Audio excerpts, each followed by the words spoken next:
All right, guys, we are back looking at the 2008 Judas Priest album, their only concept album in their entire discography here, Nostradamus.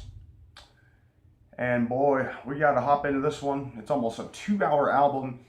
And you know that saying, all killer, no filler? Well, this one is a few killer and all filler, is to be quite honest here. And I'll tell you, I hear this was KK Downing's idea, and this, it just didn't really work. And it was KK's last album with the band, I believe. So, with that being said, I'll go and hop into the concept here. I think, I like the I think the Nostradamus thing and all this prophecies and stuff, I think that's a pretty cool thing, like to read up on and stuff. It's pretty interesting. But, the way it was done here, there's so many interludes on here that, that this review probably, I'm just going to pop through a lot of these songs because a lot of them, about half the album are interludes, if not more. But anyways, we'll go ahead and hop off with the first kind of, well, this one I guess you call a prelude. It's about 1 minute or so. Dawn of Creation. Cool little way to open the album. I would have been fine with that. Then we got the first actual song in here. Oh, and by the way, this is a 2-disc set here. It's that long. A double album. Their only double album and their only concept album. But the track that's actually probably my favorite off here that sounds like a classic Priest song, real heavy riff, really cool chorus, really hooky, Prophecy. Man, that is a freaking great song. And whenever I first ever listened to this thing, which I don't really put it on too often, but whenever I first listened to this, I remember hearing that song and I was like, okay, this may be a great album. Maybe the things I heard about it aren't, it ain't that bad after all. But then you hop into another one here. Another interlude, Awakening. It's like, whatever, some more really soft orchestral stuff for like a minute. Then kind of a boring song, right? Revelations. It's not like the Iron Maiden Revelations, which is super awesome. This is kind of boring and kind of drags on. Then you've got the Four Horsemen, which is actually, that's a pretty cool little interlude. Maybe one of the best interludes off here, I guess, if you're going to call them that. If you want to judge them and all. But then we've got a pretty cool track. It gets a little repetitive here. War kind of repeats the gods of war over and over again. And I also want to go and say that I think this may be like Halford's worst vocal performance out of any album. And I know he's a metal god. He's one of my favorite singers of all time. And it's not horrible, but like, he tries to do so much vibrato on this thing, and that kind of is an issue here. I know he can normally do it, but I don't know what was going on here. It's dragging. It sounds like an opera, but like not in a good way. I don't know what his deal was here, but then we got Sands of Time, a pretty cool interlude, I guess. Then another pretty decent track here, Pestilence and Plague. That one's pretty cool, but again, not too memorable. Pretty cool track, I guess. Then you've got Death. That's a pretty cool track. Not super memorable, yet again. Then you've got Peace, that interlude. That one's a pretty cool interlude. See, like I said, there's a lot of interludes on here, so it's like you just kind of fly through.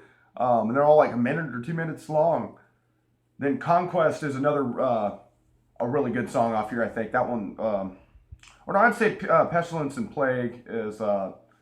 that one's probably up there, maybe my second or third favorite off here. Conquest is all right, Lost Love is actually a pretty damn good song. I do like that one quite a bit. That's definitely a hit for this. I don't think this album really had that many hits, but that's a good one off here. I do like that song. Then we've got Persecution, which kind of like the song Revelations. It's kind of boring, kind of just drags on. Then, Solitude, another interlude here. So, not much to be said. And then another really good track, actually. Another one of my favorites off here, Exiled. Super cool riff and chorus. And then you got kind of a slow one after this, Alone. I do like that song, too. There's a lot of softer Priest moments, which obviously I'm fine with ballads on Priest albums. Out in the Cold, it's one of my favorite Priest songs, period. But, like, there's too many off here. And I get there, and I love the progginess of Priest, but it's almost like they took it too far. They tried too hard to be proggy. Whenever back, in the 70s, they just did it flawlessly, in my opinion. Then we've got Shadows in the Flame, another interlude. so I can't really say too much there. Then Visions. That's a really cool track, actually. I do really dig that track. Then another interlude, Hope. Then the track New Beginnings. I don't like that one. I really don't. Another kind of just sounds almost like, same with the interlude before, Hope. It sounds like you're walking into a Disney theme park or something. Like, it's just like, this should not be going on right now. Then Calm Before the Storm. Kind of an epic sounding interlude, I guess. Then the track Nostradamus, which almost seems like the track Prophecy, because like that's in the chorus. That seems like it should be called Nostradamus, but this track is, and I guess it also says Nostradamus. Not a big fan of this one because it sounds a lot like it's like a more drawn out version almost of Prophecy. So the title track is kind of a thumbs down here, maybe a little bit thumbs sideways, but mostly thumbs down. Then we have, actually, I would say this is up there with one of the best tracks off here, The Future of Mankind. That track is powerful. That almost seems like that's got a really epic feel to it, you know, that maybe this album should have been going for the whole time. Well, I mean, they tried to, but it just didn't work. But this one, you know, remained heavy at the same time. It almost sounds like an Iron Maiden, like a 2000s Maiden's track. I don't keep bringing them up. I've just been jamming to them, wearing a shirt today, but it really sounds like a 2000s Iron Maiden track, which is really good. The vocals are incredible on that track. Grandiose, epic feel on that, and a great ending to the album, I'd say. But really, overall, guys, this album could have been sliced in half, if not more. I mean, as you just watch the review here, I mean, it's just interlude, and then boring song. And, you know, there ain't nothing worse to me listening to music when you're getting bored of a song. So, you know, at least if the song's crappy, and you know, it can be kind of funny to laugh at, but I mean, you probably don't want to listen to it again, but these are just boring and forgettable, a lot of these off here, and just drag on. But yeah, you know, there are a few bangers on here.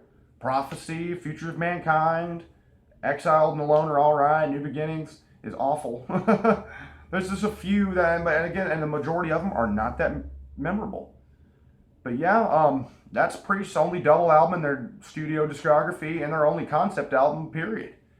And it was kind of a flop, and of course KK would be his last album because his little idea just didn't really pan out too well. But yeah, next time, guys, we only got 2 more Priest albums after this one.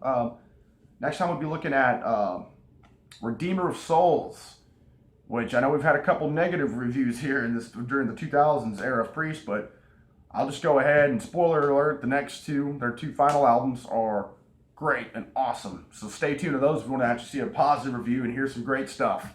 But anyways, thanks guys. Like, subscribe, comment. Let me know what you think about how long this album is and all that. So thanks guys.